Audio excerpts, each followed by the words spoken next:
Notre anime commence avec une jeune fille connaissant le destin difficile qui l'attend, car elle pourrait bientôt partir dans l'au-delà 2 fois de suite, bien que cela n'ait aucun sens au départ. Nous rencontrons ensuite le Seigneur qui était sur le point de mettre fin à la vie de la jeune fille, car elle avait trahi l'accord qu'ils avaient conclu il y a de nombreuses années. Cette dernière ne semblait souhaiter qu'une dernière fois qu'on la regarde en face comme un ultime acte de pitié. Mais avant de voir ce qui est arrivé à la pauvre femme, nous voyageons quelques années en arrière dans la même ville où une jeune Nina courait après avoir volé des marchandises en compagnie de l'un de ses camarades, Saji, le jeune homme à la queue de cheval et le plus petit des trois. Colin, un homme, n'avait que ses 2 compagnons pour survivre, et il volait les riches de leurs terres comme seule option. 5 ans auparavant, une terrible peste avait décimé une grande partie de la population, laissant nos protagonistes sans famille. Il convient de préciser que ces 2 jeunes hommes sont frères, et lorsque Colin trouva un joli bracelet, il remarqua que les yeux de Nina et ceux de Lapis étaient très similaires, bien que cela gênait la jeune fille. À ce moment-là, son frère aîné demanda un peu d'intimité à Colin,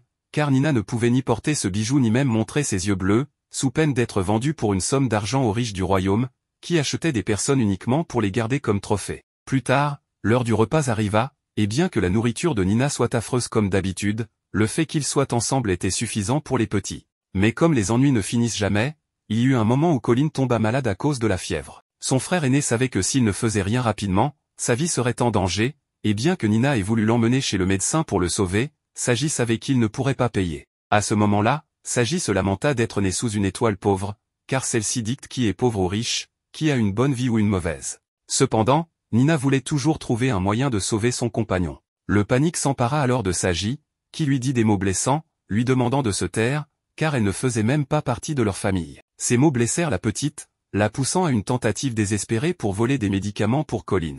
Mais bien sûr, seule, elle finit sans médicaments et avec une raclée d'adultes en plein après-midi, où le reflet de ses yeux lui rappelait à quel point elle était insignifiante. Un peu plus tard, sous une pluie battante, un groupe d'hommes mystérieux discutait de leurs problèmes, car leur princesse venait d'avoir un grave accident, et il était évident qu'elle ne survivrait pas. Leur seule solution était de trouver une remplaçante le plus rapidement possible. Les heures passèrent, et au petit matin, dans un champ de tombes, nous voyons ce que le destin a réservé aux plus jeunes du groupe. Malgré tout, il ne semblait pas en colère. En fait, il s'excusa auprès de Nina et lui demanda de l'accompagner quelque part plus tard. En un instant, nous arrivons à cet endroit, mais quelque chose semblait étrange, et en un clin d'œil, nous voyons le piège tendu à la jeune fille, littéralement vendue à des esclavagistes par son meilleur ami. Ces derniers vérifièrent immédiatement les yeux de Nina pour confirmer si elle avait les mêmes yeux que leur princesse. Cet homme surprit Nina avec ses yeux dorés, car elle savait que ceux-ci étaient semblables à ceux d'une bête. Après cela, Nina fut recrutée pour les servir, mais d'abord, il fallait la laver et lui mettre de nouveaux vêtements. L'homme aux yeux dorés lui rappelle qu'aujourd'hui, elle allait perdre sa vie pour renaître en tant que princesse. Dans une scène suivante, nous voyons Nina courir, fuyant les dames de la maison, car elle n'était pas complètement habillée. Mais lorsqu'elle trébucha, le même ravisseur, qui était en réalité le prince Azur, fit son apparition.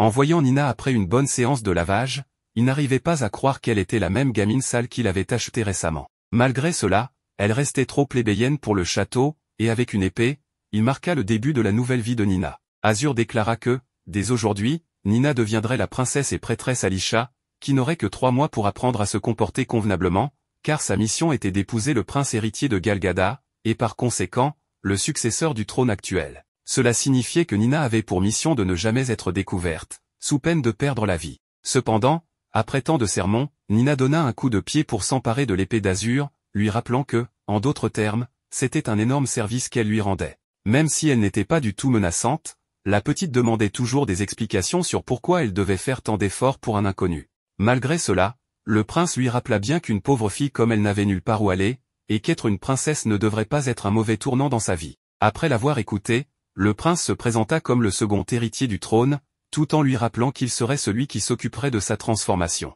Un peu plus tard, le cours d'éducation commença, et comme Nina n'était pas habituée, elle détestait agir comme une enfant stupide. Pour éviter ces leçons, Nina rappela au prince que les pauvres n'avaient pas accès à l'éducation dans ce monde, ce qui signifiait qu'elle ne savait ni lire ni écrire. Elle ajouta qu'il serait plus efficace d'abandonner ces cours inutiles. Le prince savait cela, mais il voulait que Nina répète simplement ce qu'il lui enseignait, car il s'agissait des bases de l'étiquette pour toute princesse.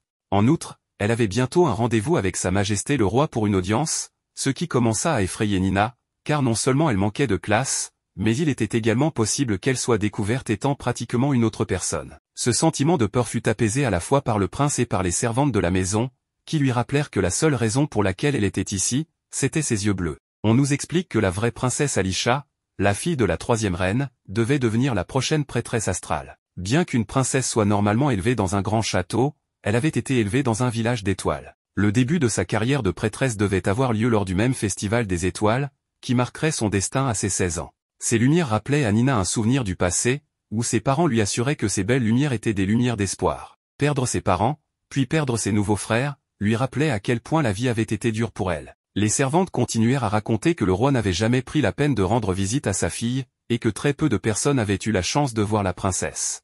Si Nina agissait correctement, il était peu probable que quelqu'un lui fasse du mal. Avec la promesse d'Azur de recevoir une récompense pour avoir bien agi lors de l'audience, et les supplications des servantes, Nina se trouva contrainte de faire de son mieux. Les jours passèrent, et Nina, bien que paresseuse, s'efforça de progresser, même si elle en venait presque à vouloir abandonner la mission. Cela fut reconnu par le prince, qui, pour la motiver un peu plus, emmena Nina dans un voyage pour voir tout le royaume depuis les hauteurs. Cette vue montra à Nina à quel point elle se trouvait dans un lieu important, car jamais auparavant elle n'avait vu de tels paysages. Malgré son manque d'enthousiasme pour le prince, quand Azur lui demanda à nouveau son aide, elle réfléchit et réalisa qu'elle était nécessaire à quelqu'un. Une partie de Nina ressentit alors le désir de s'efforcer davantage, ayant un nouvel objectif dans la vie. Lorsque le jour de l'audience arriva, Nina portait une magnifique robe royale, avec un rappel de ses servantes de ne pas ruiner l'occasion, car cela pourrait leur coûter la tête. En arrivant au royaume, Nina entra sans problème dans le château pour saluer sa majesté de la manière la plus cordiale possible, ce qui réussit à tromper le roi, qui loua les beaux yeux de sa fille, qu'il n'avait pas vue depuis si longtemps. Le roi voulut également savoir où se trouvait son demi-frère, nous révélant ainsi qu'Azur avait ce lien de parenté avec la princesse. Au même moment, la reine se rappela quelque chose à propos de sa fille. Après avoir passé tant d'années à s'entraîner pour devenir une prêtresse adéquate, elle devait sûrement être capable d'exécuter une danse pour le prince Muulom. Même à distance, les membres du conseil se demandaient pourquoi la reine demandait quelque chose d'aussi insensé à ce moment-là. Cela pétrifia Nina de peur, car elle n'avait appris aucune danse pendant ses entraînements avec Azur. Quand vint le moment de la danse, Nina voulut dire la vérité pour se sauver, mais son demi-frère vint à sa rescousse, la sauvant en rappelant à ses parents qu'Alisha n'était pas encore majeure et n'avait pas encore assumé ses devoirs astraux. Faire danser la jeune fille à ce moment ne pouvait qu'apporter la malchance à sa future relation avec le prince Muulom, d'autant plus que celui-ci n'était même pas présent pour assister à la danse. Grâce à ce mensonge, le prince put sauver Nina. Après avoir réfléchi au fait qu'ils auraient pu mettre fin à ses jours aujourd'hui, Nina comprit que le risque ne valait pas les récompenses d'une vie dans une famille riche. Elle décida de retourner là où elle avait toujours appartenu. Mais avec Sagi qui la trahit, elle se désiste. La reine du royaume était la véritable mère d'Azur, ce que la nouvelle reine interpréta mal. Avec un enfant qui n'était pas le sien, elle ne pouvait que penser du mal de la vie d'Azur. Et bien que ce dernier ait affirmé qu'il ne ferait jamais de mal à la femme de son père, la reine continua à harceler le prince en parlant de sa mère, assurant que les femmes craintives et faibles de caractère ne pouvaient pas réussir dans ce monde. Dans un geste insensé, la femme jeta son éventail à l'eau, prétendant qu'Azur l'avait fait tomber. Bien que le jeune prince tenta de lui en offrir un autre, la reine, sachant qu'il faisait très chaud, exigea rapidement qu'on lui ramène son éventail. C'est à ce moment que Nina saisit l'occasion pour plonger dans l'eau et mouiller la reine elle-même, avant de lui rendre son précieux éventail. Ce geste faillit valoir à la jeune fille un coup royal pour avoir osé la mouiller, mais avec Azur devant elle, personne ne put la frapper. Même les suivantes de la reine l'empêchèrent de le faire, évitant ainsi un problème plus grave encore. Bien que Nina fût très triste d'avoir causé des ennuis au prince, ce dernier se mit à rire discrètement et lui assura qu'elle n'avait rien fait de mal. Ils avaient même réussi à tromper le roi avec la présence de Nina, et la reine n'était plus un problème majeur. Il était clair qu'une femme aussi simple qu'elle chercherait toujours à créer des problèmes. Comme promis, Nina avait le droit de demander ce qu'elle voulait une fois rentrée chez elle. Son seul souhait était de recevoir un compliment sincère de la part d'Azur pour tout son effort. Cela fut compris par la servante de la maison, qui crut que Nina devait se sentir très seule. Cela poussa le prince à lui faire un compliment sincère, ce qui apporta à la jeune fille une grande joie après tous les efforts qu'elle avait fournis pour devenir une véritable princesse. Le Festival des Étoiles est une célébration des récoltes qui a lieu en été. Les gens font des offrandes pour remercier le dieu des étoiles et accrochent des lanternes à la porte de leur maison, une par personne, tout en faisant un vœu. Pendant ce temps, la protagoniste, supposément malade, se repose et toutes les portes ont été fermées pour qu'elle ne sorte pas seule. Cependant, elle veut faire une petite promenade, et c'est là qu'un jeune garçon l'aperçoit, c'est le premier prince, beaucoup plus jeune que le prince vicieux. Au début, il pensait qu'elle était une voleuse, mais il la reconnaît grâce à la couleur de ses yeux. En tant que futur roi, il peut l'emmener où il veut. Dans ce cas, la protagoniste demande quelque chose qu'elle pourrait utiliser contre le prince aux yeux dorés. Sa mission est de devenir très forte pour le protéger. Le prince, qui fuit les entraînements à l'épée, espère découvrir les faiblesses du prince aux yeux dorés pour pouvoir le vaincre. Alors qu'elle ressent une présence qui l'observe, il se retrouve dans la chambre, comme s'ils étaient ailleurs. À 17 ans, le prince aux yeux dorés dirige déjà son propre escadron. Lorsqu'ils essaient de se cacher, il les trouve rapidement. Le prince, agacé, dit qu'il peut garder le trône s'il n'est pas digne de le porter, puis il s'enfuit, mais tombe dans un puits avec la protagoniste. Au fond du puits, elle le serre contre elle pour lui donner de la chaleur. Ils doivent simplement attendre d'être secourus, car c'est un prince, et tout le monde doit sûrement être à sa recherche. Être prince est plus compliqué qu'on ne le croit, car on lui met des idées en tête à tout bout de champ. En réalité, il aime beaucoup son frère, le prince aux yeux dorés, et voulait découvrir ses faiblesses pour pouvoir se rapprocher de lui.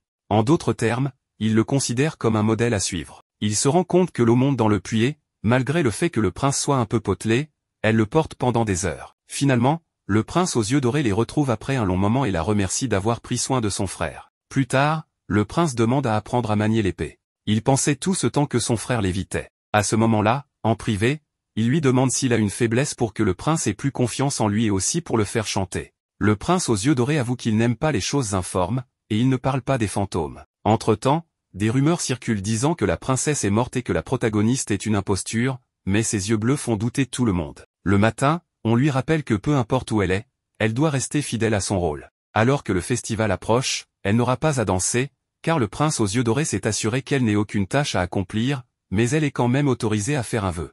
La malchanceuse apparaît alors et lui conseille de ne pas souhaiter obtenir le trône. Le roi, en revanche, est très aimable avec elle malgré ce que l'on raconte. Il apprécie même la protagoniste pour son franc-parler et son attitude directe, car les personnes les plus dangereuses sont celles qui feignent et trahissent. Le prince aux yeux dorés n'a pas besoin de lanterne, car il n'a aucun vœu à formuler. Peut-être est-ce parce qu'il ne désire rien ou que son vœu a déjà été exaucé. Le prince est souvent malade et redoute l'arrivée du festival, car un mois et demi après celui-ci, la protagoniste devra partir pour se marier dans le royaume voisin, situé au-delà des montagnes. Le voyage, que ce soit par mer ou par terre, est très long. Ce royaume voisin a progressivement conquis des territoires et il se dit que le premier prince est terrifiant. Si le grand-père du prince aux yeux dorés n'était pas malade, il aurait sûrement pris des mesures. Autrement dit, une fois parti, la protagoniste ne reverra plus le prince aux yeux dorés. À ce moment-là, un individu indiscret lui fait subtilement comprendre qu'elle pourrait sortir discrètement sans autorisation. Elle a le pressentiment qu'un événement grave va se produire, alors elle décide de quitter le palais le jour du festival. Quelqu'un parle d'une orpheline aux yeux très bleus, qui avait à peu près le même âge qu'elle et vivait dans le village des étoiles. Il n'en a jamais été question, et avec l'état de santé de l'ancien roi, cela pourrait servir à contrôler la situation. La protagoniste, suivant les conseils de l'indiscret, s'échappe en portant une cape et atteint la ville. Cela faisait longtemps qu'elle n'avait pas retourné là où elle vivait. Ses parents lui disaient souvent que ses yeux étaient de la couleur du dieu des étoiles, mais elle devait les cacher jusqu'à ce qu'elle soit plus grande. Tout le monde l'appelait par son nom, et ses frères la protégeaient aussi. En revenant à son ancienne maison, elle constate que personne n'y est. Elle se sent trahie, car tout le monde est parti et sa véritable identité est morte. Désormais, elle n'est plus que la princesse, bientôt mariée à un lointain pays. Cela rappelle au prince aux yeux dorés qu'il a oublié le nom et le visage de ses parents, tout ce dont il se souvient, c'est du nom que le roi lui a donné. Juste à ce moment-là, les méchants font leur apparition et le prince aux yeux dorés commence à éliminer tous ceux qui en savent trop sur l'imposture de la princesse, y compris l'homme qui avait suggéré à Nina de sortir. Dans le royaume, il y a beaucoup de gens qui détestent l'existence même du prince aux yeux dorés, donc un autre objectif est de l'éliminer. Le prince blessé, la protagoniste a l'occasion de s'échapper, car le prince lui dit qu'ils trouveront une autre remplaçante, donc peu importe. Mais elle refuse de le faire car le prince sera en mauvaise posture, puis elle déchire son habit pour panser la blessure du prince qui est content qu'elle soit restée. Il reconnaît son aide et la serre dans ses bras, ce qui resserre le cœur de la jeune petite fille, puis se sent aux anges. Apprenant à monter à cheval, l'homme qui les a attaqués était un serviteur de la reine et peut-être voulait-il les éliminer parce qu'il pensait que le prince aux yeux dorés convoitait le trône. Lorsque lui et son compagnon sont seuls, il l'appelle par son vrai nom, ce qui la rend très heureuse. Ensuite, il découvre des amulettes très populaires chez les jeunes filles, qui les tissent en pensant à la personne qu'elles aiment, ce qui pousse Nina à penser au prince aux yeux dorés et elle commence à s'en mêler les pinceaux toute seule. Après cela, le prince arrive et revient pour lui proposer une balade à cheval, ce qui la réjouit. Pendant qu'ils discutent, le prince examine le cheval et remarque quelques coupures. Sans lui dire, ils utilisent le même cheval, mais ses nerfs sont à fleur de peau. Au loin, ils aperçoivent le village royal où vit l'ancien roi, qui est son arrière-grand-père. Grâce à son leadership, la nation a prospéré. En d'autres termes, il est plus important que le roi actuel. Quand le prince aux yeux dorés avait 4 ans, c'est lui qui lui a appris tout ce qu'il sait, et malgré leurs différences, il le respecte beaucoup. De retour, elle finit de tisser et entend que la selle du cheval avait aussi des coupures, ce qui prouve qu'il a pris la bonne décision de ne pas monter. Les tentatives pour l'éliminer se multiplient et peut-être devrait-il en informer l'ancien roi, mais il ne le juge pas nécessaire. Si c'est pour sa nation, il laissera faire. Après tout, c'est l'étoile sous laquelle il est né. Agacée, elle lui reproche de ne rien faire, lui disant que s'il meurt vraiment, elle restera seule. Le prince la rassure en lui disant de ne pas s'inquiéter, elle doit simplement jouer son rôle et se marier. Elle lui lance alors l'amulette. En partant, elle rencontre le roi, qui ne semble pas au courant que la reine a ordonné de les éliminer. Elle décide alors de se rendre chez l'arrière-grand-père du prince aux yeux dorés. En arrivant sans prévenir, elle se présente en demandant de l'aide pour le prince, expliquant que quelqu'un a tenté de l'éliminer et qu'aujourd'hui, on a aussi essayé de saboter la selle de son cheval. Tout porte à croire que la reine est derrière ses actions, pensant que le prince aux yeux dorés veut prendre le trône. Le vieil homme l'avait élevé pour qu'il devienne l'un des piliers de la nation, et s'il ne fait rien à ce sujet, c'est probablement parce qu'il pense que c'est ce qu'il y a de mieux pour l'instant. En lui demandant de s'approcher, il découvre qu'elle n'est pas la vraie princesse. Quelqu'un élevé dans le village des étoiles ne poserait jamais le pied sur l'image qui est au sol. Il ordonne alors de l'enfermer. Peu de temps après, on l'informe qu'au lieu de pleurer, elle reste calme et chante. Du côté de Nina, la cellule lui rappelle son ancien foyer mais en beaucoup mieux. En se mettant à nettoyer sa cellule, le garde apparaît et l'informe qu'elle recevra 100 coups de fouet demain, mais Nina reste joyeuse à l'idée d'être fouettée plutôt que d'être exécutée. Lorsqu'il la revoit, elle supplie qu'on aide le prince aux yeux dorés et accepte n'importe quelle punition, pourvu qu'on épargne les autres. Ils lui ont donné un endroit où elle se sent chez elle, et maintenant ils sont sa famille. Malheureusement, l'ancien roi n'a plus ce pouvoir, ses jambes ne bougent plus et son cœur est sur le point de s'arrêter. Il n'y a rien qu'il puisse faire. Cependant, elle peut encore agir. La position qu'elle occupe est suffisamment puissante. Son petit-fils, le roi actuel, a donné son accord pour les fiançailles avec l'autre royaume, et c'est là l'erreur qui a tout déclenché. Ce que l'autre royaume veut, c'est mettre la main sur la princesse et la prêtresse. S'ils refusent, ils commenceront à les envahir. De cette manière, toute relation diplomatique prendra fin et, même si elles se marient, ils chercheront un autre moyen de les envahir. En d'autres termes, il n'y a aucun moyen de les arrêter. Mais c'est la protagoniste qui contrôle le destin. Si elle fait preuve d'une grande détermination, elle peut protéger le prince aux yeux dorés et aussi cette nation. À ce moment-là, il apparaît tout inquiet, assumant la responsabilité et demandant qu'on le croie innocent. Calmement, on découvre que tout est déjà su et que seuls les présents connaissent la vérité. Ils peuvent donc se reposer cette nuit et partir le lendemain matin. Son compagnon s'était caché tout ce temps et il semble aussi être un allié de son arrière-grand-père. En examinant bien ses yeux, elle remarque qu'ils sont similaires à ceux de son aïeul. Accrochez-vous, car dans ses veines ne coule pas le sang royal. Tout comme elle, il remplace le prince mort quand il était enfant, ayant été substitué par le prince malade. Ce grand secret était connu du roi, de l'ancien roi et de très peu d'autres personnes. Même la reine n'en avait pas connaissance. À l'époque, le prince n'avait que 4 ans, donc s'il cachait la vérité pendant quelques années, personne ne remarquerait que son apparence avait changé complètement. C'est ainsi que son arrière-grand-père l'a élevé, lui apprenant à vivre pour cette nation sans désirer autre chose. Il a ensuite appris à se comporter, à connaître des lieux lointains, et quand le prince Mulhomme est né, il a été mis à l'écart, devenant désormais le second prince. Au lieu d'être écarté, il deviendrait un conseiller qui protégerait la nation. Ils auraient pu l'éliminer à la naissance du nouveau prince, mais il est toujours là, vivant. À ses yeux, les gens n'étaient que des pions, et il avait trouvé la protagoniste pour pouvoir les éliminer. Cependant, depuis l'autre jour, il n'a pu penser qu'à son bien-être. Il ne peut pas perdre son sourire, car il est unique. Elle ne peut pas mourir. Agacée, elle lui demande également de prendre soin de lui-même. Elle ne permettra pas que quelqu'un d'autre meure. Il l'appellera par son nom, car ce qu'elle souhaite, c'est que ce soit lui qui le fasse, et peu importe s'il n'est pas prince, car pour elle, il est aussi unique. En remarquant que ses yeux bleus le regardent avec tant d'honnêteté,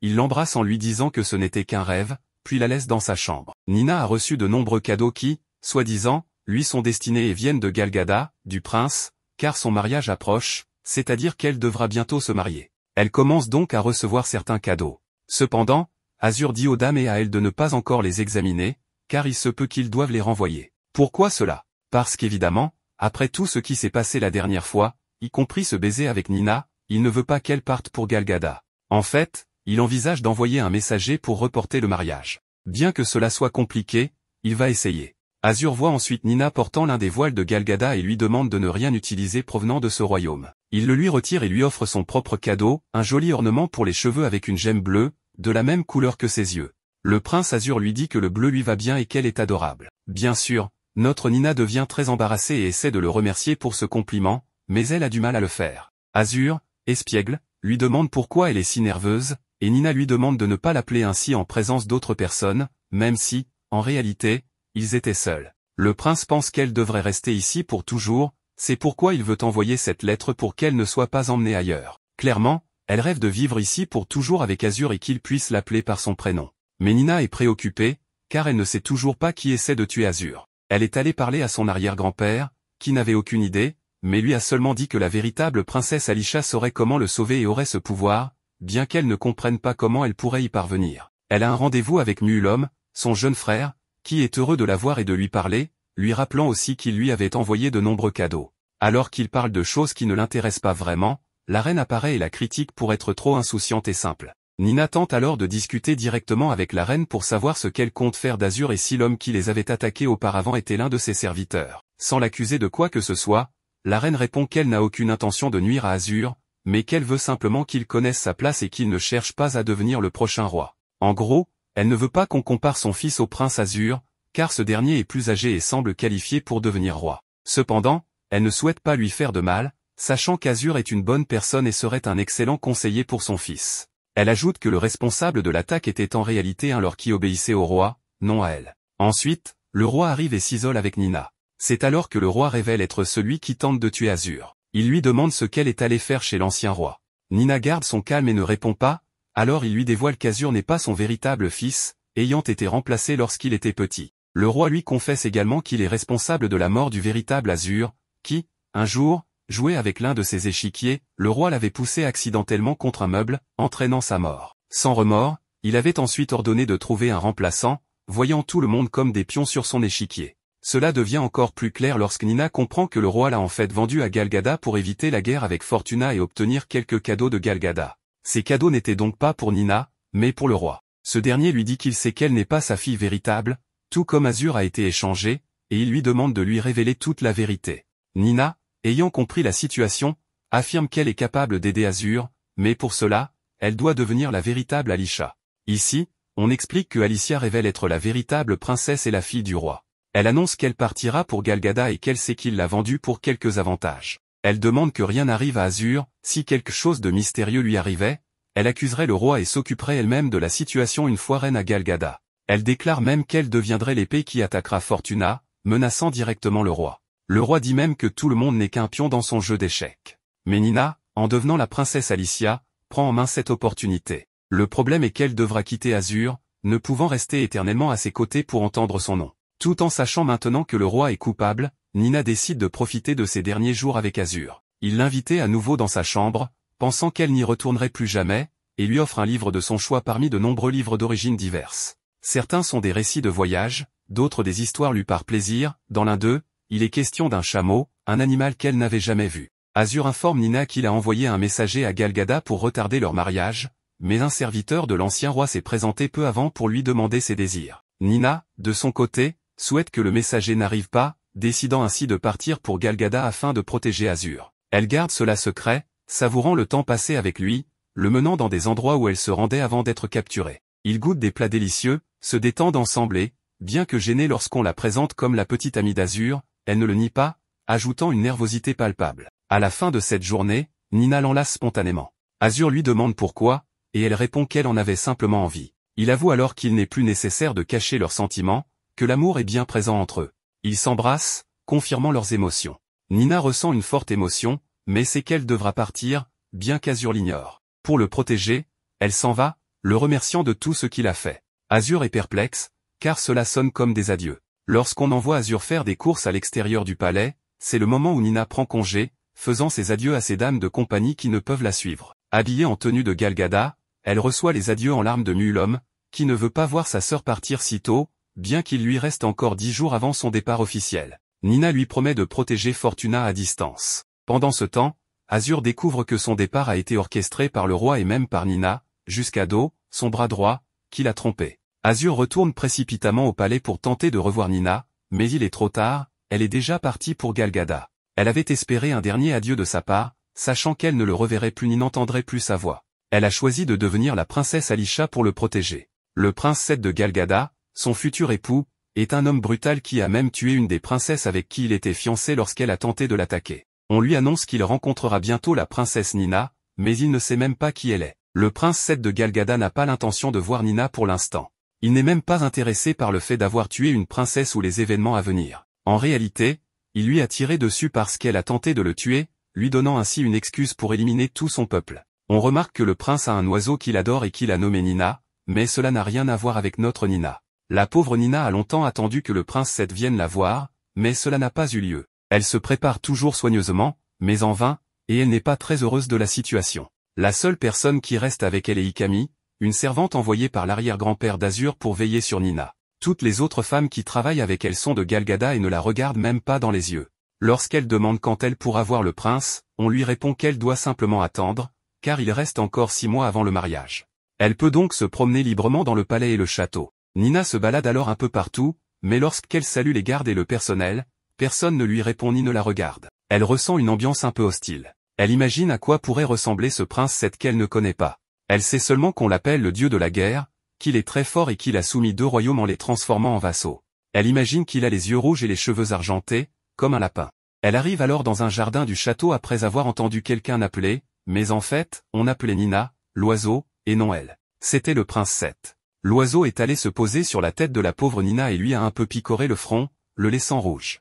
Elle se retrouve face à ce type aux cheveux argentés et aux yeux rouges, donc elle assume qu'il s'agit du prince. Elle est en colère, évidemment, car il ne semblait pas être occupé, et il aurait pu venir la voir à tout moment. Elle est un peu irresponsable et lui parle comme si elle était une inconnue. Elle essaie néanmoins de se calmer et de garder ses bonnes manières. Il lui demande si le nom Nina est son surnom d'enfance, et elle répond que oui, en essayant de ne pas crier sur l'oiseau qui continue de la picorer. En guise de pardon, le prince lui dit qu'ils organiseront un banquet en son honneur le lendemain. Après cela, il s'en va tout simplement. Nina pense que c'est un homme sympathique, mais ne le trouve pas particulièrement impressionnant. Le soir, elle contemple le ciel étoilé et repense à Azur et Fortuna, même si elle sait qu'elle ne devrait pas le faire, car cela lui manque. Vient le banquet, auquel assistent le prince Seth et 2 autres princesses restantes. C'est là que Nina apprend qu'elle est candidate pour devenir l'épouse du prince, rien n'était encore décidé. L'ambiance au repas est tendue, car les princesses souhaitent simplement partir. Elles viennent des royaumes vassaux que le prince Seth a conquis et aimeraient retourner dans leur royaume. Elles précisent qu'elles ne se rebelleront pas ni rien de ce genre. Nina finit par énerver le prince Seth, qui s'en va. Elle souhaite le suivre pour lui parler, mais les autres princesses lui demandent de rester, rappelant qu'il a déjà tué une princesse et suggérant qu'elles devraient toutes 3 s'enfuir. Nina ignore leurs conseils et suit le prince Seth, déterminée à poursuivre son plan de sauver Azur et Fortuna. Elle tente de parler avec le prince et lui dit qu'elle est prête à se marier avec lui et qu'elle fera tout pour être une bonne épouse. Cependant, le prince Seth la prend et l'emmène dans sa chambre, laissant entendre que l'un des rôles principaux d'une épouse concerne l'intimité. Nina, bien qu'elle lui rappelle qu'il reste du temps avant leur mariage, se retrouve terrifiée. Finalement, il la repousse en disant qu'il n'a aucune envie de coucher avec elle, ajoutant qu'elle n'est qu'un pion sans importance. Il révèle qu'il n'a aucune intention de choisir l'une d'elles comme épouse, cherchant plutôt des prétextes pour attaquer leurs royaumes respectifs. Nina est blessée et réalise que son plan était naïf et imprudent. Elle comprend que rien ne sera simple avec ce prince et qu'elle ne pourra pas protéger ce qu'elle aime si facilement. Désespérée, elle retourne dans sa chambre en pleurant. Après un rêve où elle revoit Fortuna et Azur, elle se réveille avec le souvenir de petits moments heureux et du difficile parcours de sa vie d'orpheline, où elle était souvent maltraitée et frappée lorsqu'elle volait pour manger. Elle décide alors de continuer d'avancer, de profiter des petites choses positives et de se transformer en l'épouse du prince pour devenir reine. Le lendemain, elle se lève avec un nouvel état d'esprit, prête à regarder la vie plus positivement. Les serviteurs du château remarquent qu'elle est de bonne humeur et certains finissent même par lui répondre poliment, impressionnés par ses yeux bleus. Elle essaie de parler au prince Seth, mais les gardes lui disent qu'il est occupé. Cependant, elle l'aperçoit assis, inoccupé, à côté de son oiseau. Les gardes lui expliquent qu'il prend son temps de repos très au sérieux. Lorsqu'elle hausse la voix, le prince Seth lui dit qu'elle ne peut lui parler que s'il s'adresse d'abord à elle, et qu'il la punira si elle enfreint cette règle à nouveau. Les gardes la font sortir dans la cour. En courant, elle finit par bousculer une servante qui lui rappelle un de ses amis d'enfance lorsqu'elle était orpheline. Cette nouvelle servante est là depuis 3 jours seulement, et Nina souhaite devenir son amie. Après une hésitation, la servante accepte et elles deviennent amies, ce qui rend Nina très heureuse. Elle confie à Ikami qu'elle a enfin une amie femme. Ikami lui conseille d'être plus prudente, car elle pourrait être en danger, mais Nina est surtout concentrée sur la recherche d'un cadeau pour sa nouvelle amie, Annie. Nina offre un beau pendentif à Annie, ce qui la rend très heureuse. Il n'y a techniquement aucune règle interdisant aux servantes de parler aux princesses, donc elles peuvent être amies. Nina réalise que les serviteurs et les gardes l'ignorent sans doute à cause de ses origines, mais elle reste déterminée à continuer. Malheureusement, elle entend bientôt des cris, Annie a pris une plume de l'oiseau du prince sans savoir que tout au château appartient au prince. Un garde s'apprête à lui couper le bras pour cela. Nina intervient, affirmant qu'il est absurde de punir Annie aussi sévèrement pour une erreur involontaire. Le prince s'est arrivé, bien qu'il refuse d'intervenir, Nina lui demande s'il considère que même la poussière au sol lui appartient. Le prince la rappelle à l'ordre en disant qu'il l'avait déjà averti de ne pas lui parler, ajoutant que Fortuna a commis une grave erreur. Le prince met alors Nina au défi, en demandant si elle pense être sienne et menace de la tuer. Il sort son épée et, contre toute attente, blesse Nina. Elle pensait qu'il ne le ferait pas, mais Ikami arrive pour la secourir, déplorant la cruauté du prince.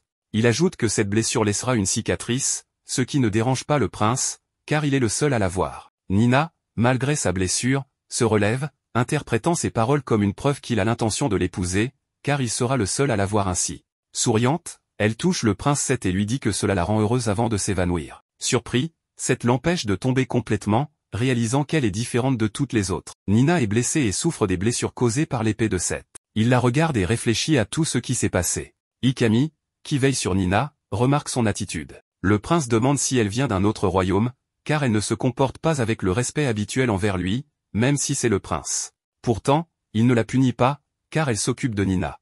Il mentionne qu'Alicia, alias Nina, est une princesse assez particulière. Ikami explique qu'elle a passé beaucoup de temps enfermée dans le village des étoiles, où elle a été élevée pour devenir prêtresse, car elle est considérée comme la messagère de Dieu du destin.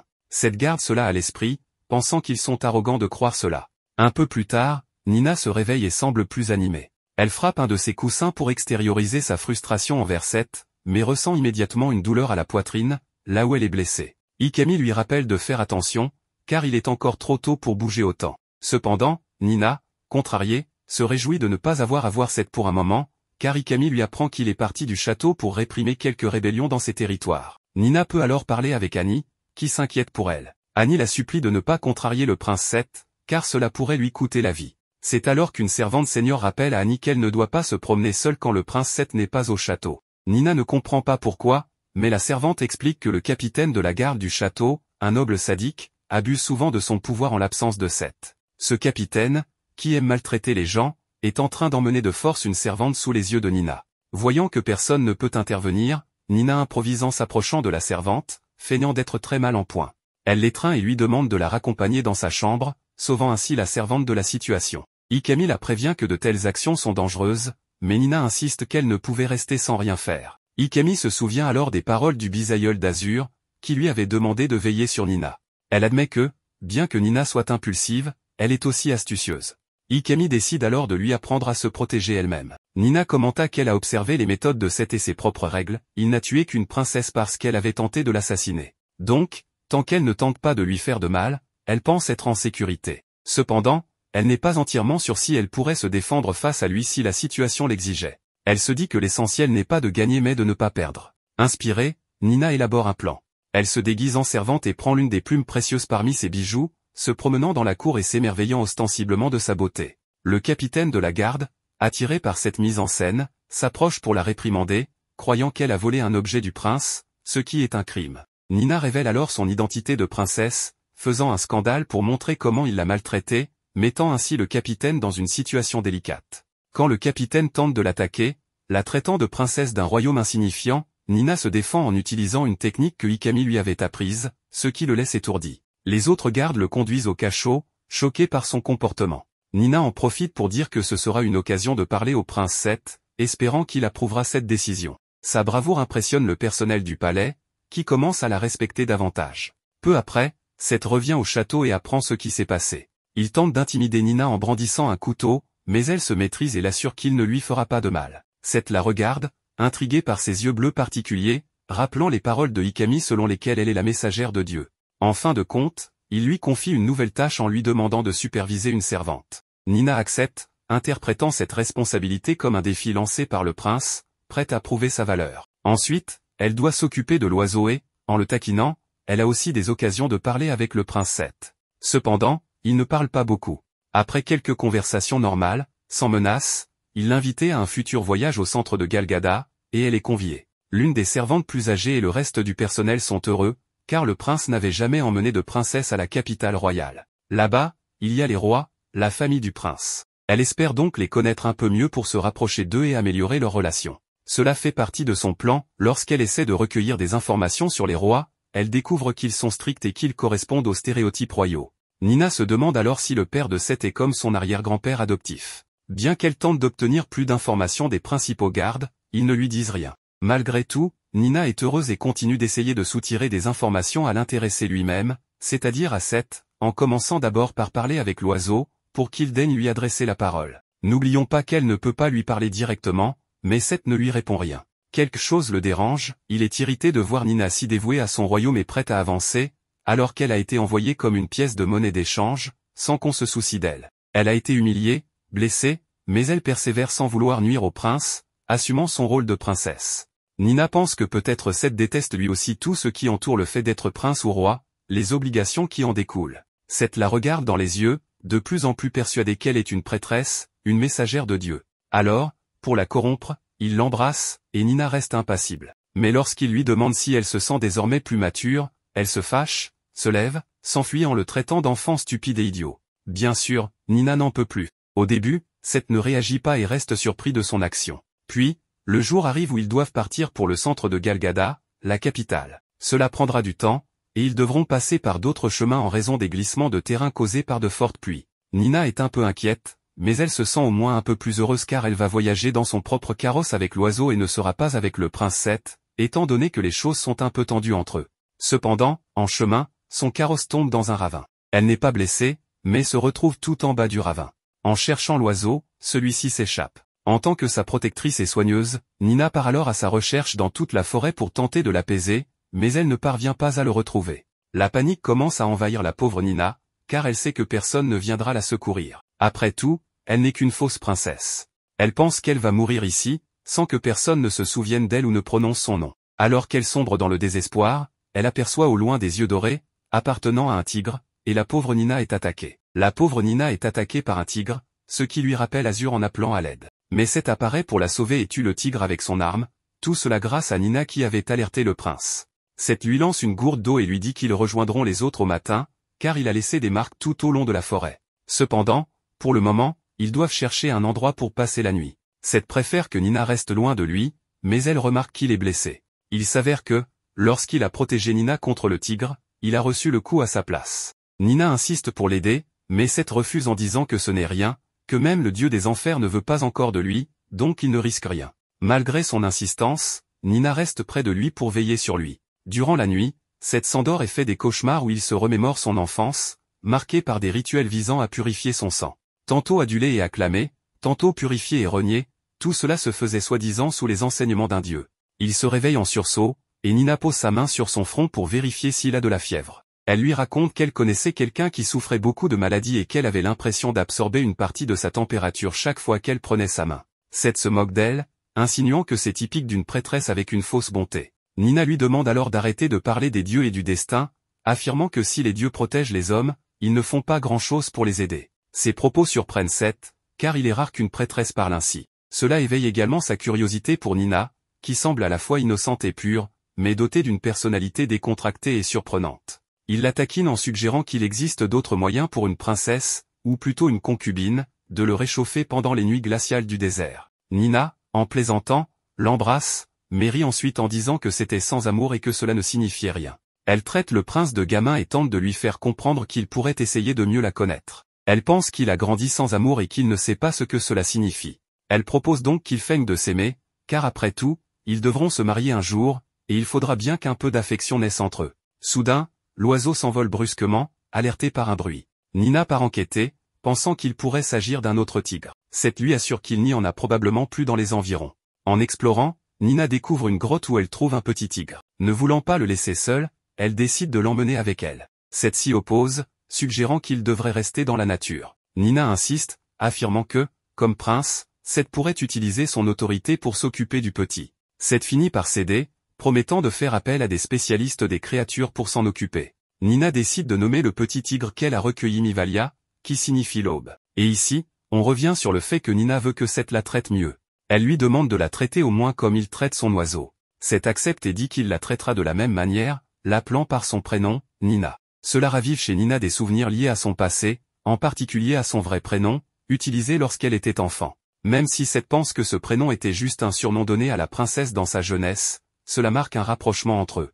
Au matin, ils sont retrouvés par les autres membres du groupe. Seth fait comme s'il n'avait aucune blessure et reste impassible, car il ne veut pas montrer de faiblesse devant ses soldats et ses serviteurs. Ils arrivent à Galgada, une nation qui, autrefois pauvre, est devenue prospère grâce à un messager divin ayant conseillé un ancien roi d'explorer les terres du sud. Aujourd'hui, Galgada est une nation puissante, ayant conquis d'autres royaumes, et leur objectif ultime reste de conquérir Fortuna. Nina arrive au palais royal avec le prince et découvre qu'il est bien plus imposant que celui de Fortuna, un symbole évident de la puissance du royaume. Elle rencontre aussi les autres princes, Yor, le deuxième prince, Bido, le troisième, et Tot, le quatrième. Comme prévu, les relations entre eux sont tendues, car chacun convoite la place de Seth, l'héritier légitime. Un incident éclate lorsque les autres princes remarquent les yeux bleus de Nina, la prêtresse de Fortuna.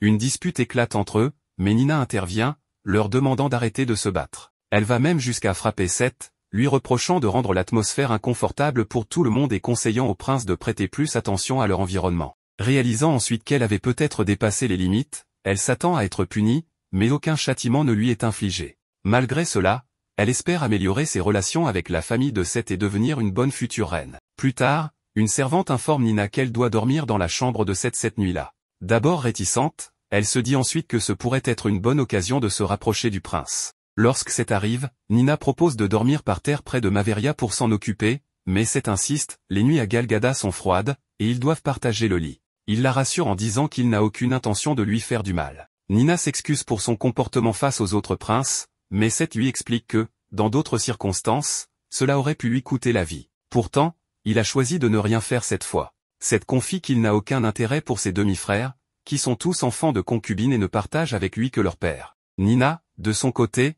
exprime qu'elle aurait aimé avoir des frères et sœurs pour se sentir moins seule, notamment dans des moments difficiles comme la perte de ses parents. Elle devine que Seth, élevé dans la solitude, a toujours ressenti ce vide. Elle comprend alors que, s'il commence à s'ouvrir aux autres, il pourra découvrir de nouvelles choses, l'affection, et construire des relations plus humaines. Nina accepte de travailler sur sa relation avec Seth, sachant qu'ils finiront par être mari et femme. Malgré cela, elle se sent nerveuse dans ce palais inconnu et sur un lit qu'elle ne connaît pas. Elle pense qu'elle ne pourra pas dormir, mais finit par s'endormir immédiatement. Seth, quant à lui, l'observe calmement, apaisé par sa présence et celle des créatures autour d'eux. Cette première nuit à Galgada est sereine pour lui, une rareté. Le lendemain matin, Nina se réveille et se rend compte qu'elle est très proche de Seth. Elle remarque la beauté de ses cils lorsqu'il ouvre les yeux. Elle demande comment ils en sont arrivés là, et il lui répond qu'elle s'est rapprochée d'elle-même. Lorsqu'elle lui demande de la lâcher, il obéit sans protester. Nina en profite pour saluer ces deux créatures, l'oiseau Nina et la petite tigresse Mivalia. Cette annonce à Nina qu'elle doit désormais jouer le rôle de sa servante et l'habiller. Bien qu'elle n'aime pas cette idée, elle accepte en se souvenant que c'est l'une de ses nouvelles fonctions. Elle s'exécute maladroitement, mais Seth semble presque sourire à chaque fois qu'il la regarde, comme si quelque chose avait changé en lui, bien que Nina ne sache pas exactement quoi. Plus tard, les quatre princes se réunissent devant le roi, qui parle de leur plan d'invasion de Fortuna. Il sait que Seth veut s'y attaquer par les armes, mais il n'a pas encore décidé quoi faire de la princesse Nina, l'utiliser comme excuse ou non. Le roi annonce ensuite que la succession au trône dépendra de celui qui réussira à conquérir Fortuna en premier. Cette décision ouvre la voie aux autres princes pour tenter de prendre le pouvoir. Tot, l'un des princes, a un plan clair, épouser la princesse de Fortuna et avoir un enfant avec elle pour s'emparer facilement du royaume. Pendant ce temps, à Fortuna, un nouveau roi a pris le pouvoir, le prince Azur, maintenant devenu le roi Azur. Les détails de son ascension restent inconnus pour le moment. Dans ce château où se trouve Nina, il y a maintenant 5 ailes, une pour le roi et les 4 autres pour chaque prince, chacune ayant sa propre couleur. Nina est actuellement dans l'aile blanche, celle spécialement dédiée à Seth. Une servante lui annonce qu'elle aura désormais sa propre chambre et qu'ils dormiront séparément. Cela met Nina en colère, et elle va demander des explications à Seth, se demandant pourquoi il ne veut plus partager sa chambre avec elle. Seth lui explique alors que cela concerne la succession au trône. En effet, il n'est plus le prince héritier, car à présent celui des 4 princes qui se mariera avec Nina deviendra le prochain roi. Nina est exaspérée à l'idée que ces 4 princes se disputent son attention de diverses façons, car le trône de Galgada est actuellement très furieuse, Nina quitte l'aile blanche, déçue que Seth semble Elle se demande s'il ne veut vraiment pas du trône et est frustrée, pensant qu'ils s'étaient rapprochés dernièrement, notamment grâce à leurs discussions nocturnes. 5 gardes bien habillés viennent alors chercher Nina, prétendant que le prince Yor l'invitait dans son... Mais au lieu d'une invitation, elle est emmenée de Yor lui propose une chambre pour elle seule, équipée de tout ce dont elle a besoin, et lui annonce qu'elle deviendra son épouse pour qu'il puisse obtenir. Nina refuse poliment, prétextant qu'elle doit s'occuper de ses. Elle remarque aussi que Yor semble peu intéressé par les femmes, entouré exclusivement de gardes élégants et impeccables. Quand Nina essaie de lui parler plus directement, on lui refuse l'accès sous prétexte que le prince Yor supporte mal les femmes. Exaspérée, Nina demande s'il aime les hommes, ce qui met Yor en colère. Pendant contrainte de rester dans l'aile noire, réfléchissant à la possibilité que cette laisse les autres princes rivaliser pour elle, et se demandant s'il viendra la chercher. L'auteur de Yor apporte de la nourriture à Nina.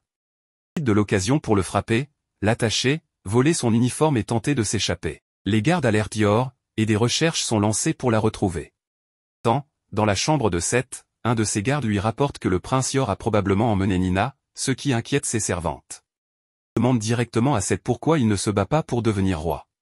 Donc il n'a pas besoin de s'affirmer, sachant qu'il est destiné à être le prochain roi de Galgada grâce à son sang royal et à son expérience sur les champs de bataille depuis son jeune âge. En essayant de fuir, Nina tombe sur un autre prince, Bido, qui cherche à se rapprocher d'elle, mais de manière moins agressive que Yor. Tente de l'emmener dans l'aile pourpre, Yor réapparaît avec ses gardes, ordonnant de capturer Nina et rappelant que les princes n'ont pas le droit d'entrer dans l'aile d'un autre. Il ordonne à ses gardes de couper un pied à Nina pour l'empêcher de s'échapper. Tant qu'elle pourrait devenir reine, rien d'autre n'avait d'importance, son seul intérêt étant le trône. Le prince Bido intervient, jugeant cela excessif, et les gardes hésitent à obéir. Seth arrive pour sauver Nina. Proche d'entrer dans son aile sans autorisation, lui demandant comment il a pu passer. Il répond calmement qu'il a simplement demandé aux gardes de le laisser passer. Proche de Nina, lui tend la main, et lui demande si elle veut partir avec lui. Le prince rappelle à Seth que la succession au trône a changé, qu'il n'a plus d'autorité sur la princesse Alisha. Il rétorque qu'Alisha lui appartient déjà, montrant une marque comme preuve. Pour cela, il commence à déboutonner sa chemise, ce qui trouble Nina. Il révèle une cicatrice qu'il porte depuis leur dernier affrontement. Dans l'aile blanche, Nina est furieuse, mais pas trop, car Seth reste proche d'elle, presque collé. Il semble développer des sentiments pour elle. Autrefois froid et vide, semble changer grâce à Nina. Il tente de ne pas être trop en colère, arguant qu'il n'a pas ouvert sa chemise entièrement et que son geste n'avait pour but que de la libérer. Nina, qui envisage de lui pardonner. Anna, une servante, observe leur proximité et demande à Ikami, un autre serviteur, s'il est content de voir cela. Ikami, bien que toujours attentif à Nina, semble la regarder avec une sévérité inhabituelle, plutôt que de l'affection. Après cet incident, les gardes de Yor viennent s'excuser auprès de Nina, expliquant qu'ils n'avaient pas réellement l'intention de lui couper un pied. C'est simplement impulsif. Elle pense même à pardonner aux gardes, qui paraissent sincèrement inquiets pour leur prince. Champ de l'air, Nina sort et tombe sur le plus jeune prince, Tot. Elle se demande s'il est lui aussi intéressé par le trône, mais il affirme que ce n'est pas le cas, ayant d'autres préoccupations. Il parle des changements chez Seth depuis qu'il a rencontré Nina, ce qui l'inquiète. Il raconte que Seth, dès l'âge de 12 ans, menait des guerres et était redouté pour sa dangerosité. Il rappelle aussi les propos de Yor, qualifiant Seth de prince maudit à cause de sa naissance d'une prêtresse, considérée comme blasphématoire. Il conseille à Nina de choisir parmi ses deux autres frères, Bido ou Yor, affirmant qu'ils sont meilleurs que Seth. Il insinue que si Seth devenait roi, cela entraînerait des pertes humaines. Nina rejette ces insinuations, préférant se faire sa propre opinion sur les gens. Dévoilant son côté manipulateur, sourit face à sa réponse. Tard, Nina confronte Seth pour en savoir plus sur une rumeur concernant le temple sanglant. Reste vague, lui disant que tout ce qu'elle a entendu est une histoire qu'il ne souhaite pas expliquer. Nina insiste, disant qu'elle préfère apprendre la vérité directement de lui. Il accepte finalement et l'emmène au temple sanglant, un lieu où il a grandi. Là, il lui montre l'endroit où le grand prêtre s'était suicidé sous ses yeux. La mère de Seth, d'après ce qu'on raconte car il ne l'a jamais connue, était d'une beauté inoubliable. Le roi, son père, avait entretenu une relation avec cette prêtresse, qui donna naissance à Seth. Cependant, pour cacher ce qu'ils considéraient comme une souillure, ils enfermèrent Seth dans un temple. Il fut élevé par le grand prêtre, qui, amoureux de sa mère, oscillait entre bienveillance et maltraitance envers Seth. Parfois, le prêtre traitait Seth avec douceur, voyant en lui le fils de la femme qu'il aimait. Autrefois, il le punissait sévèrement, le considérant comme le fruit de l'union avec le roi, l'homme qu'il haïssait. Il vivait chaque jour dans l'angoisse de ne pas savoir quel comportement le prêtre aurait envers lui. Il arrivait même que Seth ne soit pas nourri, le laissant frôler la mort, jusqu'à ce que le prêtre, pris de remords, vienne s'excuser.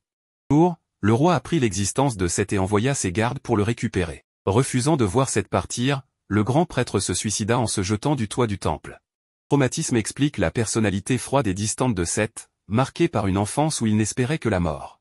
Et par cette histoire, Nina souhaite montrer à Seth qu'il existe de la beauté et des choses positives dans le monde. Sachant pas comment s'exprimer avec des mots, elle décide de l'étreindre, tentant de lui transmettre chaleur et affection. Geste sincère émeut Seth. Au moment, une légère neige commence à tomber. Nina, qui ne connaît pas la neige, s'émerveille devant ces flocons qui se dissipent en fondant. Lui explique que le vent a transporté la neige depuis les montagnes voisines. Sa Nina, Seth redécouvre la beauté du monde à travers ses yeux, et pour la première fois, sa vie semble se remplir de couleurs. Tour, il la prend dans ses bras, et elle lui tient la main. Pendant, Nina s'interroge, pourra-t-elle un jour lui avouer qu'elle n'est pas Alisha? Et de devoir lui mentir toute sa vie la rend malheureuse. De retour au château, les gardes de Seth l'informent que le roi de Forna a demandé une audience. Il y a 1 mois et demi, un nouveau roi a été couronné, mais personne n'en savait rien. Le messager royal arrive au château. Là, inquiète, sort pour comprendre ce qui se passe et apprend que le prince Azur est devenu roi. Prenant l'importance de la situation, elle se précipite pour rencontrer le messager, qui se révèle être Azur lui-même. Nina était très pressée de savoir si ce messager était Azur ou non. Elle essaie donc d'esquiver tous les gardes du château pour l'approcher. Elle parvient à les saluer et montre un vif intérêt à parler avec le messager, bien qu'elle ne soit toujours pas sûre qu'il s'agisse d'Azur. Les autres discutent avec elle, mais Ikami lui conseille de faire très attention à ses propos, car tout le monde écoute, et cela pourrait mettre les messagers en danger. Nina tente de chercher Azur et de lui parler, ou au moins d'obtenir un regard de sa part. Cependant, il détourne les yeux et elle ne peut pas s'approcher davantage, car les messagers doivent entrer et cela pourrait leur causer de sérieux problèmes. Dépitée, elle retourne dans sa chambre, très triste qu'il n'ait même pas voulu la regarder. Elle culpabilise, ne sachant pas dans quel état il se trouve, car au fond, elle est partie sans rien lui dire, ce qui pourrait l'avoir contrariée. Mais si c'était le cas, pense-t-elle, il ne serait probablement pas là. Seth, inquiet pour elle, discute avec Annie pour comprendre ce qui ne va pas, car Nina n'est pas aussi joyeuse et énergique que d'habitude. Annie suppose que voir les messagers de son pays a dû lui provoquer de la nostalgie. Seth demande alors ce qu'il pourrait faire pour qu'elle redevienne comme avant. Surpris par son intérêt, Annie suggère qu'un bon repas ou une activité amusante pourrait lui remonter le moral. Seth demande alors à un de ses gardes d'apporter toutes les délicieuses douceurs disponibles dans le château. Quand Nina voit tous ces bonbons et sucreries, elle s'interroge sur ce qu'il se passe pour qu'il y en ait autant. Annie lui murmure alors que le prince Seth s'inquiétait pour elle et voulait simplement lui remonter le moral. En comprenant cela, Nina se sent mieux, même si elle doute encore de ses intentions. Cependant, elle est heureuse, surtout lorsqu'elle apprend que Seth prévoit un festival pour accueillir l'hiver, avec de la musique et d'autres activités divertissantes. Cela améliore son humeur, bien qu'elle trouve encore agaçant les sourires qu'il affiche parfois. Pendant ce temps, les autres princes se réunissent dans les hauteurs du palais, inquiets des informations que les messagers pourraient apporter, ainsi que de ce qui se passe à Fortuna. Le roi actuel aurait empêché leurs espions au palais d'envoyer leur rapport, y compris celui qui se faisait passer pour un marchand ambulant.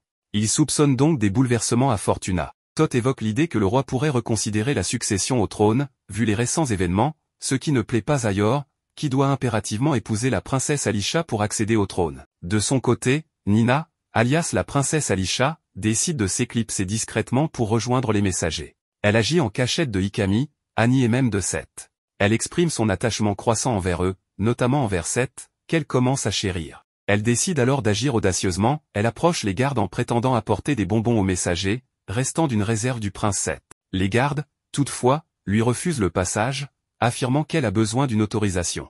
Nina insiste, affirmant qu'elle a la permission et les invite à vérifier. Elle ne peut pas être arrêtée et se retrouve ici avec les messagers de Galgada, percutant l'un d'eux et faisant tomber le récipient contenant les bonbons. Évidemment, elle se retrouve face à Azur, qui, encore une fois, évite de croiser son regard. Le prince Seth arrive alors, lui demandant ce qu'elle fait là. Seth lui dit qu'il aurait été impensable qu'elle aille aussi loin juste pour voir de simples messagers. Cependant, ce qu'elle voulait vraiment, c'était envoyer un message à tous ceux qu'elle aime à Fortuna, y compris son père, sa mère, le grand-père d'Azur et Mulhomme. Elle leur promet qu'elle fera tout ce qu'elle peut pour les protéger depuis Fortuna. Même si Azur ne répond rien à cela, il s'accroupit pour enlever une pierre qui avait coincé son pied afin qu'elle ne se blesse pas. Cependant, Seth intervient, l'écarte et lui dit de ne pas s'inquiéter, les messagers ne partiront pas tout de suite. Le roi a arrangé les choses pour qu'il reste jusqu'au festival d'hiver qui se prépare. Mais il explique que ce festival n'est qu'un prétexte pour les retenir et les interroger afin de s'assurer qu'ils sont bien ce qu'ils prétendent être et qu'ils n'ont pas d'intention malveillante.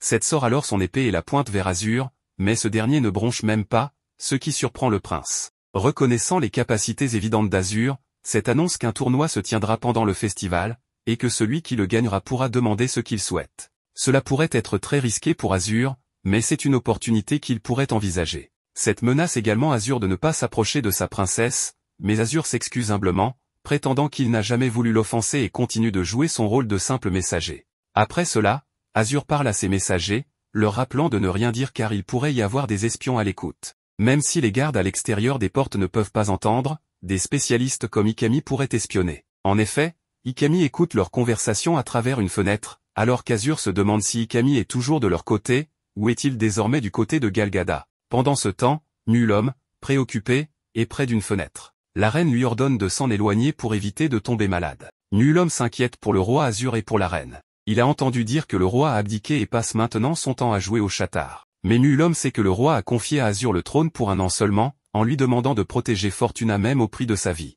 Cela trouble Nulhomme, qui se demande ce que sa sœur Alisha ferait si elle était là. Il sait qu'elle saurait comment agir. De son côté, Mavis s'est échappée. Nina court à sa recherche, reprochant à Annie d'avoir laissé la porte ouverte. Elles atteignent une partie du domaine violet du prince Bido, où tout le monde est vêtu de cette couleur. Annie suggère que Nina pourrait participer au tournoi, car le vainqueur pourra demander ce qu'il désire. Cependant, ni le roi, ni les gardes royaux, ni les princes ne sont autorisés à y participer. Le prince Bido arrive alors, proposant à Annie de rejoindre son cercle de femmes. Il affirme que l'amour est infini et qu'il peut toujours avoir de nombreuses amantes. Malgré cela, il n'a pas renoncé à faire de la princesse Alisha son épouse.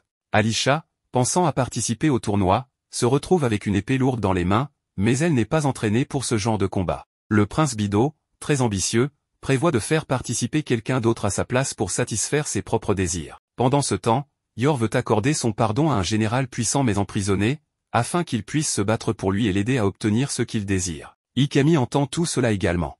Nina décide qu'elle devrait peut-être apprendre l'escrime. Annie lui dit que ce n'est pas nécessaire, mais Seth propose de l'entraîner. Pendant leur séance, il explique que le secret de l'escrime est de deviner ce que l'adversaire va faire et de l'attaquer avant qu'il ne le fasse. Seth, habitué à lire facilement ses adversaires, avoue avoir du mal à comprendre Nina, qu'il trouve imprévisible. Même si Seth n'a pas beaucoup de compassion pendant leur entraînement, ses gardes et serviteurs remarquent que Nina montre des talents prometteurs. Si elle persévère, elle pourrait devenir une escrimeuse compétente. Ils s'affrontent, mais Nina finit par plaisanter et rendre l'entraînement moins sérieux. Petit à petit, les gens commencent à apprécier Nina.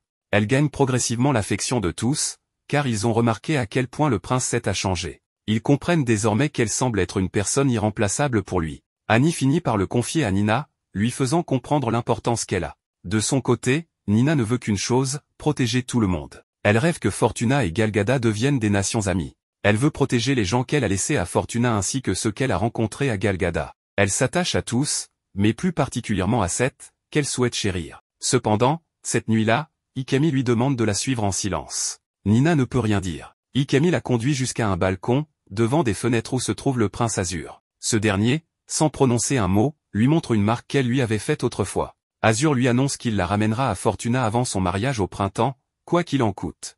Nina, bouleversée, lui demande pourquoi il lui dit cela. Ces paroles remuent ses émotions, et elle trouve cela injuste, car cela lui rappelle à quel point elle l'aime encore. Nina était très bouleversée par tout ce qui s'était passé. Elle venait de revoir Azur de près, et celui-ci lui avait dit qu'il l'emmènerait à Fortuna avant son mariage au printemps. Elle a essayé d'en apprendre davantage à ce sujet par l'intermédiaire de Ikami, mais cette dernière lui a simplement répondu qu'elle avait pris le pouvoir. Toute cette organisation du départ de Nina de Galgada risquait de causer de nombreux problèmes. Bien qu'elle aime toujours Azur, l'entendre dire qu'il allait l'emmener, en plus de le revoir, l'a profondément troublée, lui rappelant combien elle l'aime. Ikami lui a alors demandé si elle avait entendu parler de la légende sur l'origine de Fortuna et a commencé à lui raconter l'histoire. Il y a très longtemps, il existait un peuple appelé le peuple des étoiles. Ce peuple avait des yeux bleus et le pouvoir de communiquer avec les esprits de la création. Il voyageait de lieu en lieu. Un jour, une femme de ce peuple est tombée amoureuse d'un jeune prince. Malgré les obstacles, ils ont réussi à rester ensemble. Grâce à son pouvoir, cette femme a aidé le royaume, rendant ses terres fertiles et prospères avec l'aide des esprits. Ainsi, Fortuna fut créée et continua de se développer pendant plus de 1000 ans. Depuis, il naît parfois une fille aux yeux bleus qui devient la prêtresse du dieu des étoiles. Ce phénomène est rare, mais c'est pourquoi Fortuna accorde tant d'importance à récupérer Nina. En réalité, elle n'aurait jamais dû être échangée ou donnée. Pourtant, Nina se dit intérieurement qu'elle n'est pas vraiment la princesse Alisha, même si ses yeux bleus pourraient indiquer qu'elle est une descendante de ce peuple. Elle se sent déprimée en pensant à tout cela, jusqu'à ce que Seth réapparaisse et lui demande si elle pensait encore à son ancien foyer. Elle lui confie qu'elle a beaucoup de choses en tête. Elle se souvient des paroles de Seth, disant qu'il ne devait l'embrasser que par amour. Nina veut comprendre pourquoi il a dit cela et pourquoi il l'a embrassée. Mais à nouveau, Seth s'approche pour l'embrasser, et cette fois, Nina le repousse. Elle lui explique qu'elle a besoin de temps pour mettre de l'ordre dans ses pensées. Seth lui demande alors ce qu'ils peuvent faire entre-temps, et elle répond qu'ils peuvent continuer à s'enlacer. Seth la prend dans ses bras, et Nina lui demande s'il est possible de laisser Fortuna tranquille, de ne pas l'attaquer. Elle regrette aussitôt ses paroles, car l'une des raisons pour lesquelles elle est venue à Galgada était de protéger Fortuna. Mais elle ne veut pas non plus manipuler Seth et ses sentiments. Seth lui dit alors que prendre Fortuna est déjà décidé et que celui qui épousera la princesse Alisha héritera du royaume. L'enfant issu de cette union entre le roi de Galgada et la princesse de Fortuna serait destiné à gouverner. Ces paroles enflamment la colère intérieure de Nina. Elle est fatiguée de se sentir impuissante, manipulée et utilisée. Elle s'échappe pour marcher, furieuse, et finit par atteindre un endroit en hauteur où elle peut voir toute la ville de Galgada depuis le château. Elle crie pour évacuer son stress, regrettant que le roi ne soit pas venu lui parler directement, préférant la manipuler de loin. Pendant ce temps, le festival commence. Ce jour-là, les princes s'affrontent non pas personnellement, mais à travers des champions qu'ils ont choisis. L'un des généraux, autrefois gracié par un prince, est en route pour combattre en son nom. Parmi les nobles, les discussions tournent autour de la succession et de qui sera le prochain roi. Le prix du tournoi n'est autre que la princesse Alisha. Quand Nina entre, vêtue d'une élégante tenue et illuminée par ses yeux bleus, elle attire tous les regards. Déterminée à agir, elle se présente comme une princesse gracieuse et s'adresse au roi, qui reste toujours caché et entouré de gardes. Elle le salue et lui demande la permission de parler. Elle explique qu'elle n'est pas offensée d'être utilisée comme récompense pour ce tournoi, mais en échange, elle exige un prix, la souveraineté sur Fortuna. Le roi éclate de rire, mais il s'avère que ce roi est en réalité une reine. Intriguée par Nina, elle lui demande si elle se considère vraiment assez précieuse pour mériter une telle récompense. À ce moment, tout le monde fut évidemment surpris par sa demande, mais Nina, sûre d'elle, affirme qu'elle en vaut la peine. La reine, charmée par son audace, l'invitait à assister au tournoi à ses côtés. Cette reine se nomme Noaal. De son côté, Azur riait de tout ce qui s'était passé, remarquant qu'elle n'avait aucune intention de suivre son plan de la ramener à Fortuna avant le printemps. Nina, comme à son habitude, surmonte les obstacles et avance, ce qui est l'une des raisons pour lesquelles il est tombé amoureux d'elle. C'est aussi pour cela qu'il a accepté l'idée du roi, selon laquelle il pourrait être roi pendant 1 an avant de mourir pour Fortuna. Cependant, Azur n'a aucune intention de rendre la couronne. Le roi, lui, a organisé tout cela en pensant que c'était la meilleure solution pour régler le problème avec Galgada, qui prévoyait d'attaquer bientôt. Étant roi, il aurait été le principal responsable. Le tournoi commence, offrant un véritable spectacle. La reine explique à Nina que les princes et généraux ne peuvent pas participer, car dans le passé, un héritier est mort lors d'un tel événement. Ils peuvent cependant désigner des combattants pour se battre en leur nom, leur permettant de gagner en prestige. Nina, curieuse, demande directement à la reine quelle est sa relation avec les princes. La reine rit, appréciant la franchise de Nina, et révèle qu'elle est leur tante, la sœur cadette du roi précédent. Elle a dirigé Galgada et mené des expansions militaires pendant que les princes grandissaient, car ils étaient trop jeunes à la mort de leur père. Cependant, elle affirme que chacun des princes manque d'un élément essentiel. La reine révèle le manque de chacun, notant que Seth, en particulier, manque de cœur. Nina estime pouvoir combler ce manque pour faire de lui un bon roi. Durant leur conversation, Nina perçoit une dualité dérangeante chez la reine, bien que souriante, ses yeux ne reflètent aucune chaleur. Par ailleurs, Yor rencontre un problème, au lieu du général Holt qu'il avait demandé, on lui a envoyé un ancien criminel, un meurtrier notoire, pour se battre en son nom.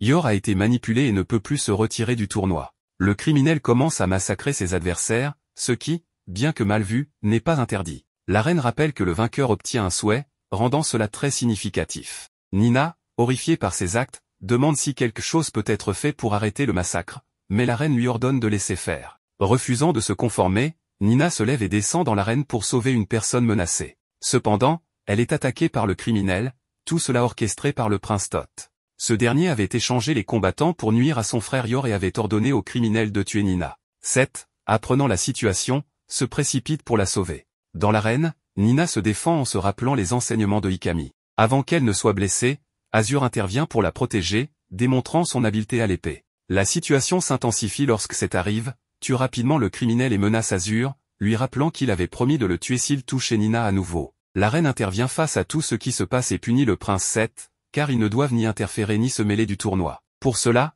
elle décide de faire arrêter et d'enfermer le prince dans une cellule pendant 1 mois. Pendant ce temps, Nina est désemparée en voyant la situation des 2 princes. Le prince Bido tire parti de la situation en comprenant presque parfaitement ce qui se passe. Nina, de son côté, réfléchit beaucoup à comment rejoindre le prince Seth pour discuter avec lui et voir comment il va. Cependant, Ikami, qui la suit, lui déconseille de tenter quoi que ce soit de risqué pour le voir. Nina est également déprimée, car, bien qu'elle agisse toujours pour le bien de tous, cela finit souvent par nuire aux autres. Annie arrive alors pour l'informer que des membres du clan pourpre souhaitent lui parler. Parmi eux, il s'agit du prince Bido, qui est venu l'inviter au festival. Bien que Nina se méfie de lui, Bido se révèle être plus intelligent qu'il n'y paraît. Non seulement il invite la princesse Alisha, mais aussi les messagers de Fortuna, car il semble avoir compris quelque chose. Dans le carrosse, Bido demande à Nina ce qu'elle pense de la ville, en la comparant à Fortuna. Nina trouve la ville impressionnante, mais est choquée de découvrir le commerce d'esclaves. Bido explique que ces esclaves sont des personnes provenant de royaumes tombés en ruine et qu'elles méritent de souffrir. Cependant,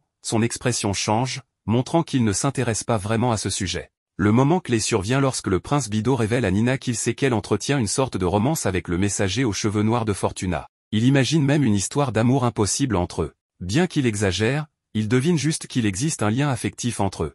Bido ordonne alors à l'un de ses serviteurs de faire en sorte que la princesse puisse marcher et que son escorte soit le messager aux cheveux noirs, offrant ainsi à Seth et Nina du temps ensemble. Ce geste, bien que généreux en apparence, cache des intentions douteuses. Lorsque Nina et Azur se retrouvent enfin, le moment n'est pas comme elle l'avait imaginé. Azur ne fait que la réprimander, lui demandant d'être plus prudente. Frustrée, Nina s'enfuit en lui lançant un défi, « Attrape-moi si tu peux ». Azur, habitué à ses manières, la poursuit et finit par la trouver sous un pont. Là, il l'enlace et lui demande ce qu'elle pense. Nina, troublée, lui explique qu'elle est préoccupée par tout ce qui s'est passé, sa transformation en roi, son retour à Galgada, et l'idée qu'il veuille la ramener à Fortuna. Azur s'excuse et tente de la rassurer, affirmant qu'elle n'a plus à craindre pour sa vie, car il a pris le contrôle de son destin. En tant que roi, il a désormais le pouvoir de la ramener à Fortuna, leur véritable maison. Malgré ces mots touchants, Nina reste ferme dans sa décision, elle veut rester à Galgada pour protéger Fortuna en tant que reine. Elle lui reproche de l'avoir mise dans cette situation et lui demande de l'oublier afin qu'elle puisse avancer. Malgré ses sentiments, Nina fuit à nouveau.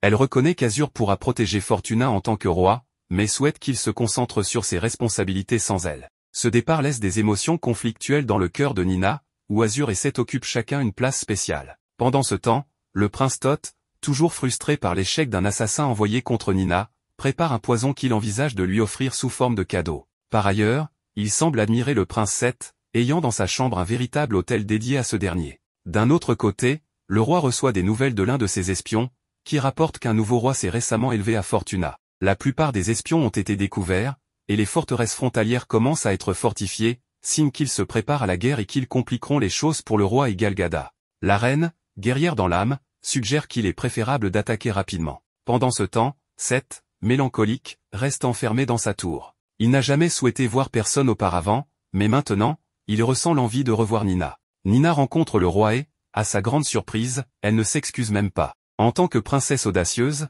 elle agit comme si elle n'était pas devant le roi le plus puissant de ces terres. Elle remarque également qu'Azur et les messagers sont présents au banquet, mais à distance. Le roi demande à Nina de l'accompagner, se lève, et déclare que le prince deviendra bientôt le prochain roi, lui conférant la succession. Il annonce également qu'il se mariera avec la princesse Alisha dans un mois. Cette déclaration est vue comme un acte de guerre par Azur, qui en discute ensuite avec ses serviteurs. Le roi prévoit un assaut rapide sur Fortuna et compte utiliser le prince Seth comme sa plus puissante arme. Pendant ce temps, Nina se rend auprès du groupe pour s'excuser des éventuels problèmes qu'elle aurait pu causer, même si elle n'a rien fait. Elle pleure, sans savoir pourquoi ses jambes l'ont menée là. Azur s'approche, ne montrant aucune rancune pour ce qu'elle lui avait dit auparavant.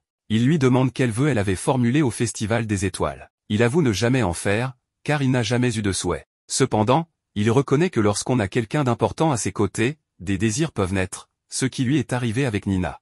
Il lui dit que Fortuna sera toujours un foyer pour elle et qu'elle pourra y revenir quand elle le voudra. Nina, dans son cœur, réalise que son plus grand souhait a toujours été d'avoir un endroit où appartenir. Plus tard, Annie, voyant Nina triste, se souvient d'un cadeau reçu, des breuvages et des herbes pour se détendre. Ikami, en examinant le flacon, découvre qu'il ne contient pas ce qu'il prétend, et propose de s'occuper de tout. Le sourire rare de Ikami impressionne Annie. Ikami suggère que Nina rende visite au prince Seth. Bien que réticente, car elle ne sait pas quoi lui dire, Nina accepte l'aide de Ikami pour entrer sans être vue. Ikami lui confie des biscuits et des breuvages à partager avec Seth. Arrivée à la tour, pleine de doutes, Nina finit par entrer et parler à Seth. Bien qu'il ne semble pas heureux, il est clair qu'il souhaitait la voir. Seth remarque la tristesse de Nina et lui demande si elle pense encore à Fortuna. Elle finit par lui demander directement de ne pas attaquer Fortuna. Contre toute attente, Seth accepte. Il explique que, bien qu'il reçoive des ordres du roi, il n'a pas à les suivre s'il n'en voit pas l'intérêt. Cependant, il avertit qu'il ne peut empêcher les autres d'agir. Soulagée, Nina se réjouit de cette promesse. Elle propose de partager les biscuits et les breuvages. Seth boit le breuvage, croyant qu'il a été préparé par Nina, mais il s'avère empoisonné. Désemparée, Nina ne sait que faire ni qui appeler à l'aide. Ikami apparaît alors. Bien que Nina espère son assistance pour sauver Seth, Ikami sort une dague, clairement décidée à attaquer le prince. Ikami tente d'assassiner Seth, mais Nina s'interpose pour l'empêcher, permettant ainsi à Seth de se défendre en utilisant une épingle qu'elle portait dans ses cheveux pour blesser Ikami. Cependant, ce dernier, en voyant les yeux bleus de Nina, hésite et n'accomplit pas sa mission. Nina, très inquiète, remarque que Seth est en danger, commençant même à faire de la mousse par la bouche à cause d'un empoisonnement.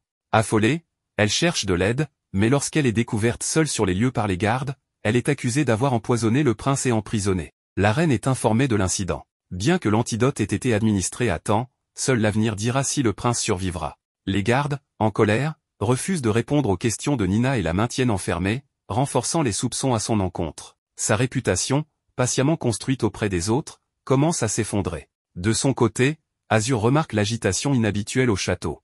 On découvre qu'Ikami, présenté comme une femme, est en réalité un homme qui regrette de n'avoir pu accomplir sa mission d'assassiner Seth. Il explique que son objectif, donné par l'ancien roi, était de nuire au royaume de Galgada, même si cela impliquait de sacrifier Nina. Cependant, après avoir passé beaucoup de temps avec elle, il s'est attaché à elle. Bien qu'il ait utilisé du poison sur Seth, il avait également préparé un antidote qu'il avait glissé dans des biscuits destinés à Nina. Nina, enfermée dans sa cellule, est submergée par la tristesse et les doutes. Elle voulait croire en Ikami et espère pouvoir lui pardonner un jour. Ikami lui rend visite pour lui donner de l'eau, mais Nina, méfiante, lui demande s'il est venu pour la tuer. Ikami avoue que sa mission était d'éliminer les figures importantes de Galgada, ce qui blesse profondément Nina. Elle se sent trahie, pensant qu'Ikami ne croyait pas en sa capacité à devenir une reine capable de changer les choses. Ikami, cependant, reconnaît l'impact de Nina. Il admet que c'est grâce à elle que Seth a baissé sa garde, lui permettant de l'attaquer. Mais il ajoute que des actes sont nécessaires pour changer le monde, pas seulement de belles paroles. Il décide alors de se livrer à la reine, espérant épargner Nina et la princesse Alisha. Avant de partir, il fait ses adieux à Nina, qui reste bouleversée. Nina est présentée devant le roi, mais personne ne peut corroborer son témoignage selon lequel elle n'a pas empoisonné Seth. Ses servantes apparaissent, et Ikami confesse avoir préparé la mixture empoisonnée apportée par Nina.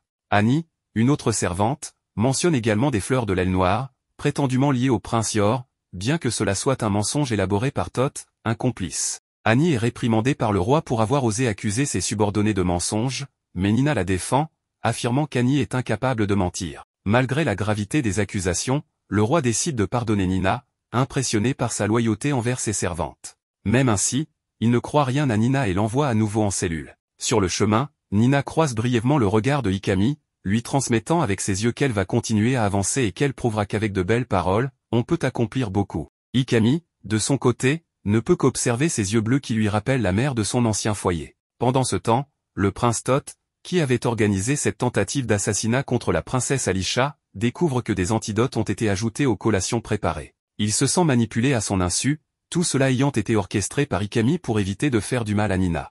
D'un autre côté, Annie trouve Ikami dans sa cellule, suspendu, donnant l'impression qu'il s'est suicidé. Il laisse un message confessant qu'il est responsable de tout et que Nina est innocente, ce qui lui sauve la vie. Par ailleurs, les messagers notamment le roi Azur sont informés que Nina est indisposée et que son engagement sera reporté. On leur demande de retourner dans leur royaume, mais le roi Azur, sachant ce qui se passe grâce au message de Ikami, comprend que le royaume de Galgada feint l'ignorance. En cellule, Nina commence à mal se comporter avec le garde pour l'inciter à parler. Le prince Thoth arrive et ordonne au garde de les laisser seuls. Il parle à Nina, dévoilant son véritable visage. Nina comprend qu'il a tenté de l'assassiner. Thoth avoue qu'il vénère son frère Seth comme un dieu froid et calculateur et qu'il veut le modeler en roi impitoyable, capable de purger ce monde repoussant. Il accuse Nina de l'avoir adouci et explique que son objectif est d'éloigner Nina pour que Seth devienne le roi qu'il souhaite. Thoth révèle aussi qu'un antidote a été glissé dans les collations, ce qui pourrait incriminer Nina davantage. Il informe Nina qu'elle sera envoyée loin et que les messagers seront assassinés en chemin. Nina, désespérée, crie pour qu'Azur soit protégé. Azur et les messagers tombent dans un piège, mais Ikami qui a simulé sa mort grâce à l'aide de quelqu'un arrive à temps pour les sauver. Pendant ce temps, la reine convoque Nina pour lui annoncer qu'elle sera envoyée dans un endroit isolé en attendant une décision sur son sort. Voyant Nina brisée, la reine semble indifférente. Nina apprend qu'elle pourra emmener Annie avec elle et que son exécution est retardée en raison de la confession de Ikami. Mais cette révélation blesse Nina, qui réalise qu'Ikami ne lui faisait pas confiance pour surmonter les obstacles. Avant son départ, Annie rassure Nina en lui révélant qu'Ikami est en vie et qu'il protège Azure. Apprenant cela, Nina se sent soulagée. Cependant, elle est envoyée dans un lieu glacial où elle est censée mourir. Nina, malgré tout, espère revoir Seth pour tout lui expliquer. Plus tard, Seth se réveille, découvre la trahison de Toth et le tue avec ses serviteurs. Furieux, il exige de savoir où se trouve Nina. En parallèle, Azure part à la recherche de Nina pour s'assurer qu'elle va bien.